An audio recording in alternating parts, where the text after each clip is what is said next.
Procession de la génération blessée sur la rue principale du village d'Abouboté. Accoutrement, rythme, ornement, pas de danse, tout est symbole et respire la pure tradition Atchan. Appelée à Fakué ou fête de la maturité, cette fête de génération est célébrée environ chaque 20 ans.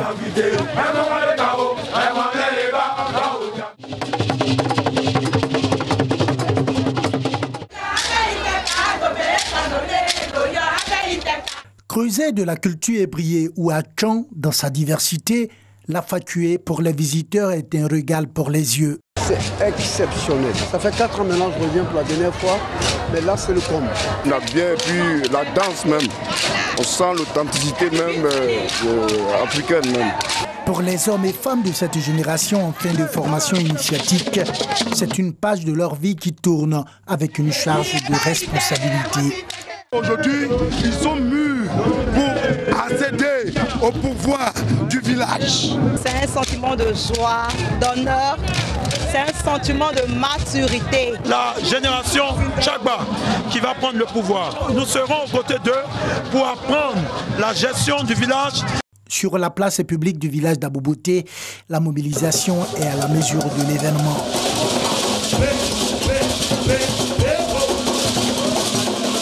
Devant un parterre d'autorités administratives et politiques, le chef du village d'Abouboté a regretté que la fête de génération en pays ébrié ou Atchan ne soit plus ce qu'elle était. Aujourd'hui, force est de constater que cette initiation n'existe que de nom et pour cause. Il n'y a plus de forêt sacrée à proximité de nos villages, devenus tous urbanisés. Les générations de l'indépendance, excusez-moi, c'est-à-dire celles qui sont nées après l'indépendance de notre pays, n'ont de nos cultures traditionnelles que des visions étriquées, la plupart du temps dévalorisantes. Moment de festivité, la fête des générations est également un moment de promotion culturelle et de communion entre les générations de la communauté.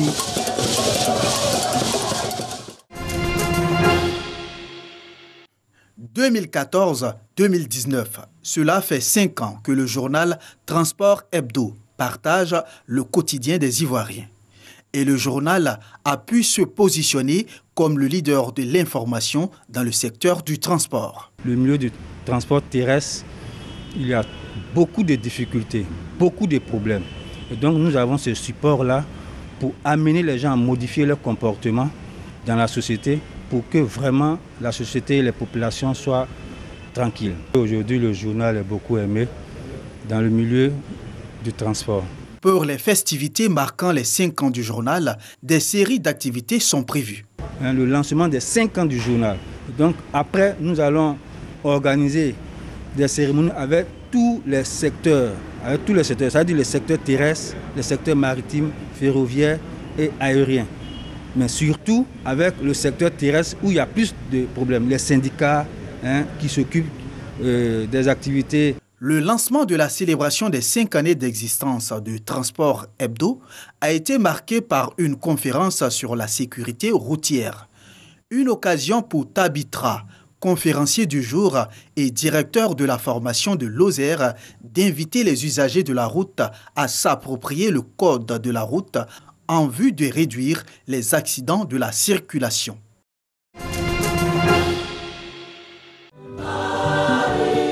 Les fidèles de la paroisse Saint-Jean de Cocody célèbrent la fête de l'Assomption, la montée de la Vierge Marie au ciel. Au cours de son homélie, le père Hippolyte Agnengori, curé de la paroisse Saint-Jean de Cocody, nous donne l'historique de cette croyance qui n'a pas été relatée par les évangélistes dans la Bible. Dès le tout premier siècle de l'expansion de l'Église, les chrétiens ont commencé à s'interroger sur les derniers moments de la vie de la Vierge Marie. Une conviction profonde faisait son chemin. Le corps de celle qui a porté le Saint des Saints, c'est-à-dire Jésus-Christ de Nazareth, ce corps ne pouvait subir les conséquences du péché. Si Dieu, dans sa toute-puissance, a préservé du péché le corps de Marie, il a aussi préservé de la dégradation du tombeau, c'est-à-dire du châtiment réservé au corps contaminé par le péché. Des paroissiens expriment leur joie en ce jour de fête. On ne peut que se féliciter d'avoir une mère comme ça, sur cette terre, qu'elle soit aussi remplie de grâce pour que Dieu vienne habiter en elle et ensuite nous sauve. Il y a une chanson, Annie, qui dit « Si tu es coincé, va voir Maman Marie. Maman Marie verra son fils Jésus et son fils Jésus ira voir son père pour que ton problème soit dénoué. » Je trouve que c'est extraordinaire d'avoir Marie. Bonne fête de l'Assomption à tout le monde.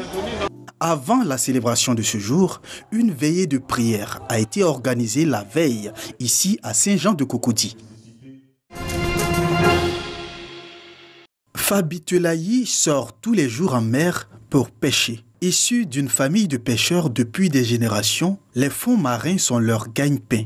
Mais ce jour-là, l'inquiétude se lit sur les visages.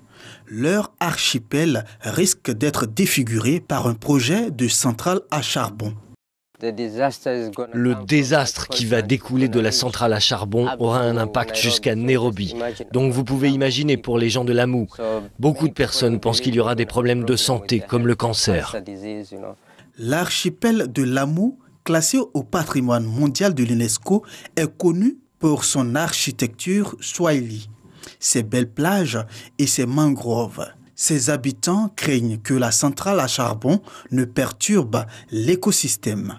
Ils craignent aussi une diminution de la fréquentation touristique. La région se remet à peine de l'enlèvement d'une Anglaise et du meurtre de son mari en 2011. Les touristes n'aiment pas ces projets. Ils ne viendront plus à Lamu comme avant. Et cela va nous ramener des années en arrière. La centrale à charbon fait partie d'un projet de développement beaucoup plus important qui prévoit la construction d'un port d'axe routier destiné à développer le nord-est du pays. Mais ses opposants ont remporté une première victoire. Le tribunal national de l'environnement a ordonné fin juin l'arrêt de ce projet controversé.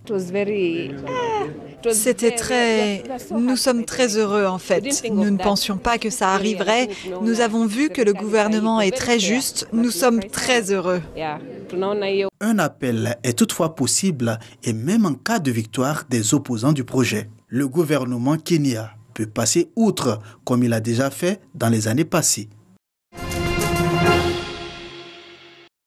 Les chefs du mouvement de contestation au Soudan ont désigné ce jeudi un ancien haut fonctionnaire de l'ONU, le Soudanais Abdallah Hamdok, pour devenir Premier ministre du futur gouvernement de transition. Cet économiste chevronné a été vice-secrétaire de la Commission économique pour l'Afrique des Nations Unies de 2011 à 2018.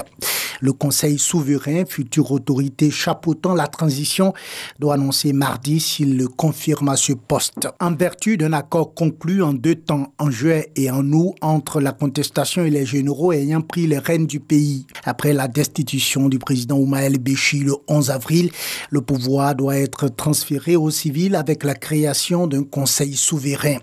Ce dernier comptera 6 membres civils et 5 militaires. La signature formelle de cet accord qualifié d'historique doit avoir lieu samedi. Il a été obtenu après des mois de manifestations.